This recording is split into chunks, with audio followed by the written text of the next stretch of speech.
Hey, this is Izzy Dakota Jones with the Art of Doing podcast for 2023, and I think this is number 4. We'll be talking to Will, and Will is actually the lead singer and singer-songwriter of the band Horse Opera. And we're going to be talking to Will about singing, music, his influences, all those good things you all know about in an interview. So hang in there, we'll be talking to Will in about 5-10 minutes. Hello. Hey, Will, it's Joe. How are you? Good. How are you? Not bad, man. Not bad. Ready to do this thing? Sure. Right on. Right on. What's that? Yeah. Yeah. So let's get cracking. I'm talking to Will, everybody, and Will. First thing off, how long you been singing for? Like I know you've been singing for a while, and what are your styles and what are your influences? Oh, well, I think I started singing when I was about 7, with like in choirs and musical theater, that kind of stuff, children's stuff, and just kind of that's all I ever really wanted to do. So did that, went to school and majored in voice, and so I sang a lot of classical music. I was a professional opera singer for many years, and always liked to do the rock and country stuff as well. So kind of did everything at the same time. So may have suffered in the long run for not committing to one thing completely, but had a lot of fun. Yeah. So you basically like doing the classical stuff. What kind of operas did you do? Like on the interest in that. So what did you do? Did you go to school, like you said, for that? Did you work in like Vancouver Opera? What did you do exactly? Well, I grew up in California, so I went to the University of Southern California, got my master's in opera, and I sang with LA Opera, San Francisco Opera. Went to New York, sang with the New York City Opera and Metropolitan Opera, and different places around the country and around the world. So it was a great opportunity to do a lot of traveling and meet a lot of people. That's great, and that wow, I didn't know that about you. That's unreal. So you did that. You did that for quite a few years, and then you kind of basically, I guess you went off and thought, well, I want to sing other kind of stuff and do different stuff. But in doing the classical stuff, who did you work with? Any interesting people that you learned and grown from? Oh yeah. So when I was singing in Los Angeles, Placido Domingo was the artistic, what do you call him, artistic advisor or something at the time. So he's the one who actually hired me as a like in the Young Artist program. So that was neat. I got to sing with him a few times, and it's probably the biggest name. I sang in the chorus with Pavarotti once. Wow. So he wouldn't know me, but I got to observe. I got to be on stage with a lot of really great singers. But especially at places like the Met. The Met must have been very interesting, right? Oh yeah, super high quality musicianship, and the biggest names. Yeah. So it was great. Wow. And then when did you come to Vancouver? In 2005. In 2005, you came to Vancouver, and then in 2005 came to Vancouver. And what did you start off with, an opera here, or did you start right away moving into stuff like the basic stuff? I didn't really sing. I didn't sing too much over here. I sang one role with City Opera, which it was a new company at the time, and did a little bit of work with them, and then did my own stuff. I have a chamber group called Irado Ensemble, and we do more like contemporary classical stuff with voices and instruments. So got more into chamber music, and then about 2010, I thought, I really miss having a band, so I started a band with Harvey, who's also in your band. Yeah. We worked together at HMV, and we'd always talked about it, and we finally said, let's just do it. So, yeah, we put a band together, and went from three there. of us are still original members. So Yeah, that's wild. Like that, that's amazing that everybody has stuck it out for so long, right? Yeah.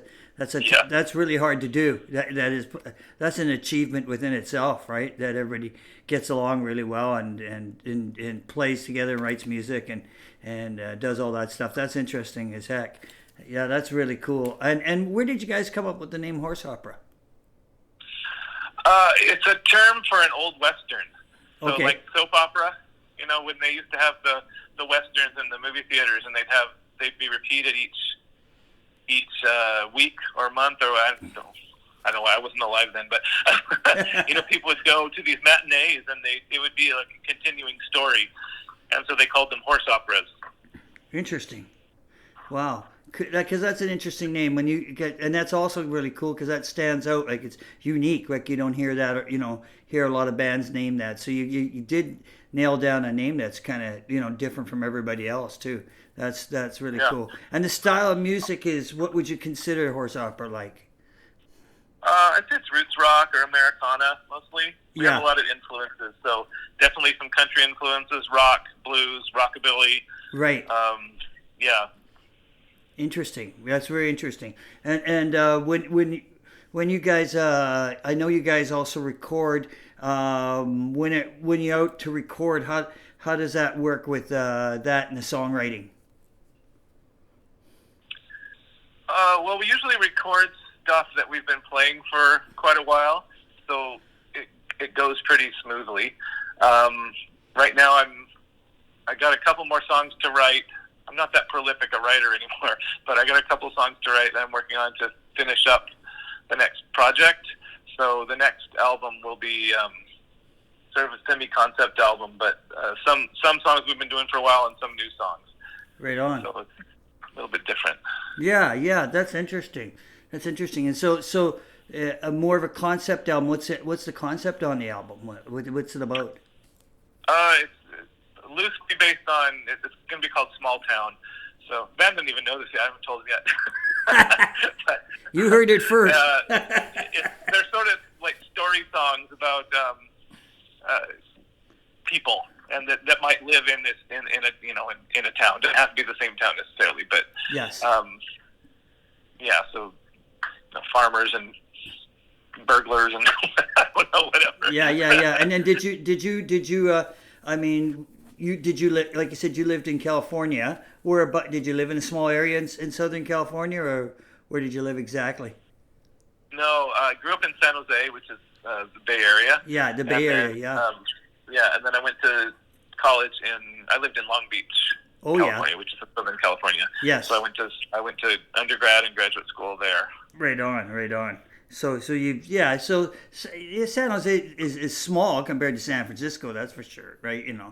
And back then, in those days, of course, things were a little bit different too. It was more of a coastal, smaller town sort of thing, right? Theme to probably compared to where it is now. Basically, I grew up in Silicon Valley. Oh, okay. So, yeah. Wow. Okay, that's very interesting. So then you must have seen a lot of interesting music. Heard and saw a lot of interesting music from coming out of the Bay Area in your time, right? Oh yeah, it was a big mix of styles. The punk stuff was happening, and then we also had the classic rock groups, and then the leftovers from the 60s and 70s. Jefferson Airplane, Jefferson Starship was up there. So yes. When I was growing up, it was Jefferson Starship. Yes. Really good vocal band, right? The vocals were great, right? That was what I think about that band. It was good vocals. Yeah. Easy to be influenced as a singer by people like that, That's right. Yeah, that's what I would think. That's great. And so, and how long has Horse Opera been going right now? You got that project going? I think our first gig was in 2011. Wow. So, yeah. You've been going quite a few years now. That's great. And then, like you said, you got we're like a classic rock band now. Yeah, no shit, eh? It's a good fucking point. Yeah, it's like, what do you play? Oh, we're classic. All our oldies. Don't we look at, it's starting to show, I think, Exactly. I know. We're the same age in those bands. Yeah. No shit. We've caught up. That's the thing. That's funny. What was I going to say? So, now, what are you doing for yourself? I mean, I hear you teach. Do you teach opera and stuff and singing? I teach voice, yeah. Yeah. Style the student wants to learn. Most of my students are more interested in pop. Right. I do teach classical as well. Yeah. Yeah. So I guess you train them like when you're training them when they're learning how to sing and stuff. I guess you're doing are you training them classically first, or or you just basic scales and stuff like that, and pitch and breathing, I guess, right? Yeah, it depends on their level, but basically the technique is the same. So it's just good breathing, placement, resonance. How to sing to your maximum potential without losing your voice and yeah. I mean, I've got so many people that like I've seen, like over the years that want to sing, and they just, it's amazing. Like the breathing is such an issue for people, right? Like some people, like they breathe and they push out everything all at once, right? So like it's like exactly. One whole line is like one breath, and you go, no, don't do that. Yeah. Don't hold on to it that long, because they're always going, why is my last note flat? Yeah, because you run out of air, you moron. Yeah, the idea is to use as little breath as you can. Yeah. And then you could cheat too. Like that's another thing I teach them. What do you mean you could cheat? Yes, you take a breath in between certain phrases. What do you mean? Yeah, you can do that. No, who says you can't do that? I didn't know there was a rule. People just don't get it. Like I keep saying, I says, you got to breathe. You got to be able to breathe. If you can't breathe, then you've got a problem in general, right? Yeah, I know. It's interesting. So when you're gigging, when you're playing with the band, or when you're playing with the band, how long are you? I mean, usually your sets are what, like 45 minutes, an hour? Yeah, sometimes we'll do 2, but usually, yes. Yeah, between 45 minutes and an hour per set. Usually, yeah. And how do you guys feel like after like all these years playing that, playing? Do you feel your stamina's there? Do you feel it just changes from day to day? How do you feel that? I'm sorry, I don't understand. Well, what I mean is, like, how do you feel like when you're playing the set? Like, do you feel like, I know I do, Will. I mean, sometimes I'll feel like, some nights I feel like, yeah, I can pull off like a half a set, and I start to get, tired, right? And so I really I have to concentrate to focus to get through the whole thing, right? And some nights I'm just like no problem at all, right? From beginning to end. But I just wonder, like, because I know, like, over the years, I feel it sort of changing sometimes, like the energy and when you're playing and stuff, and how much you can help, where you can push harder and where you can't. How is it for you? Yeah. How is it for you as a singer? Well, some of our songs are pretty big sings because we've been doing them for a while, and now that I'm getting a little bit older, I can still hit all the notes, but sometimes it's like, oh God, I really don't want to sing all those songs in a row. So I have started making the set list in such a way that it fits my stamina better. Yes, so that's right. Yeah. All the hard stuff together, or I'll put it at the beginning when I'm fresh, and then the second set maybe has easier stuff to sing or something. Yes. But definitely, there's been times where I've just felt really, especially if we're playing in a situation where I can't really hear myself. That's the worst, because then I tend to push, and that'll make, as you probably know too. Yeah. Once you start pushing because you can't hear your own voice over the band, that's when it starts getting dangerous. So. Yeah, I what I do is, a lot of people don't understand why I do, but I stick a lot of echo on. And the reason why I do that, especially in bars, is so I have like a slap back, and because I don't always rely on the monitors, because monitors can be so crappy, and I put the slap back on. I call it a slap back, so at least I can hear the voice come back at me. You know what I mean? And then when I do that, it triggers me that I don't have to sing I don't have to push as hard. Like you're saying, I can hear myself. So people always wonder why does he have a lot of echo on it? And it's I just learned that I mean I don't want it sounding like I'm like I'm in a bathtub or something, but I want it enough that I can hear I can hear it slap back at me. I can hear the reflection back, and that way when I hear it, I don't push as hard. I can hear myself. That's what I do. I just found that as a technique, right?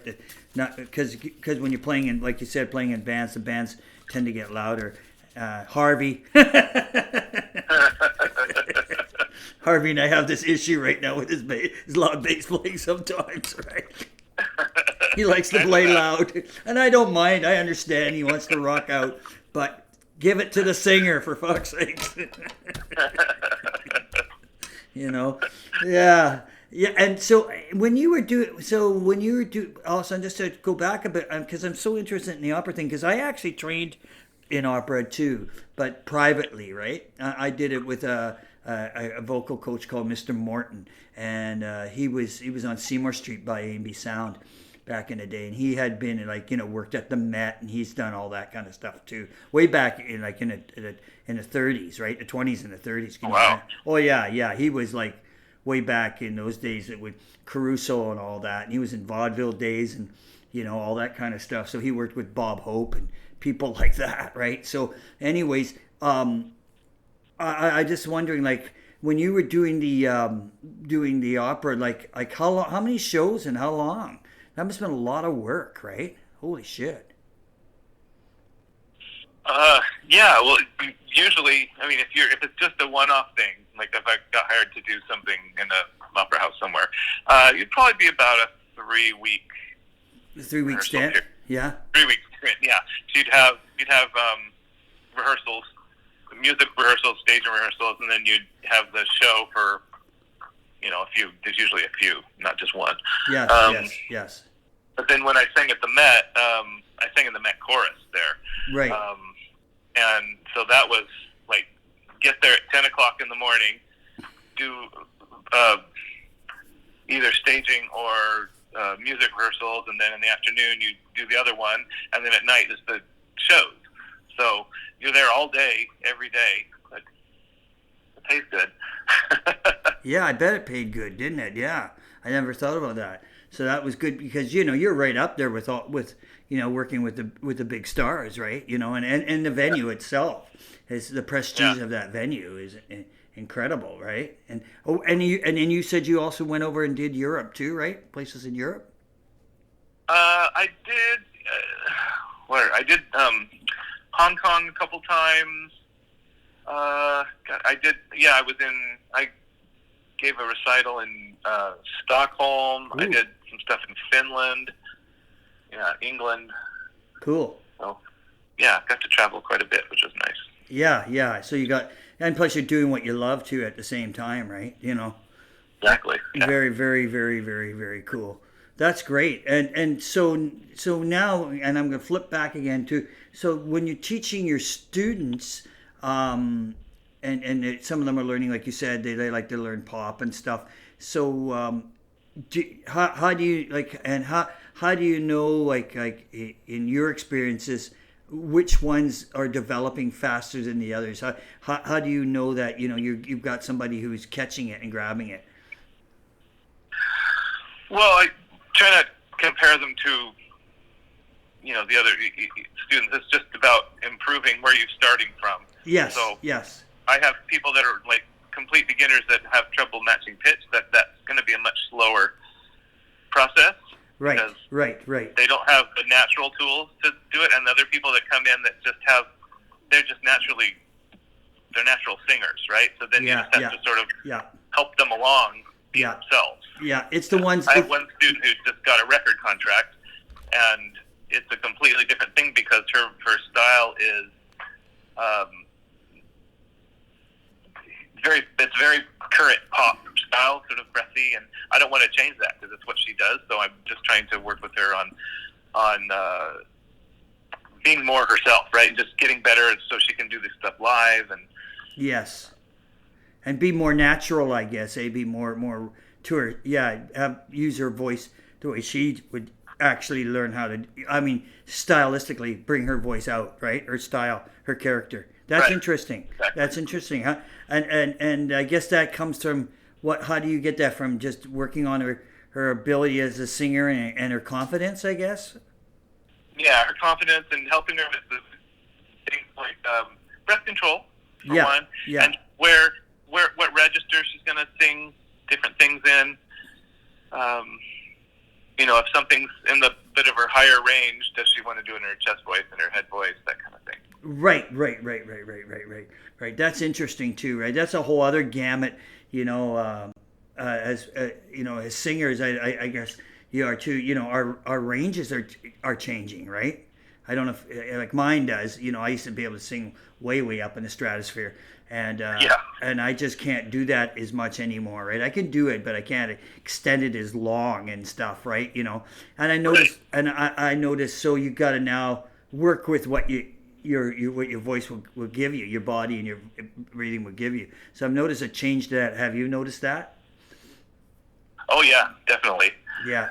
Um, And it's yeah, fun. it's interesting. It just happens, as And we it's get kind older. of fun, isn't it? You know what I mean? All of a sudden going, oh, now I can do something totally different, right? I can almost change it up, it's kind of interesting, isn't it? That's a good way to look at it. Instead of going, I wish I could still do that. Yeah, I know. I used to be like that. Well, I used to think like, damn it, I used to be able to hit this high C like all the time, and then I'm going like, yeah, who cares? Like I've been there and done that, and I could probably do it if I really want to, but do I want to anymore? I kind of liking where it's kind of going. Sometimes it's changing, and I'm just going, I can live with that, because I think what happened. Well, I went and watched, like, you watch. I've watched people like, say, really good rock singers. Like I've watched like Roger Daltrey or Robert Plant and people like that, and they've adapted, right? They've lowered the keys, you know what I mean, and or changed the way they're phrasing some things, right? And I've just thought, that is so smart, right? It's just like it's still Robert Plant, and it's still Roger Daltrey. And they still have that style, but they're adapting. They're changing the way they're singing the songs. Quite frankly. But I think there's nothing wrong with that. As a singer, right? Yeah. Oh, absolutely. Yeah, just change the melody a little bit. And I guess that also happens, I guess, over the years with opera singers too. I guess, eh? Oh yeah. If you're keeping in shape, you can. There are some opera singers who singing the same roles in their 60s and even 70s. That's pretty rare. Yeah. But they'll usually, if you're starting out as a younger singer, usually sing the lighter roles, and as you get older, you start moving into the heavier roles, and then you sort of go, okay, I think I'm done. Or you start doing the character roles then. Yeah. You move requires off. much singing. Yeah. Yeah. Interesting. So there's an arc there. Yeah, that's true. That's a good way of looking at it. It's an art. Yeah. So what? So your plans now? You're teaching singing, and you still got horse opera going, and you got your chamber choir thing still going too. Do you? You got that going too? Yeah, that's still going. I'm trying to hand that off to somebody else. I want to make sure that it keeps going, because we started in 2006, so there's quite a long history there of right on. Some really amazing things that we've done. I don't want to just see it end, but I'm ready to move on and do some other things. So yeah. I mean, that kind of stuff is great. I mean, I find that's really cool stuff too, because you're working with so many different voices, right? That's very cool. Very cool.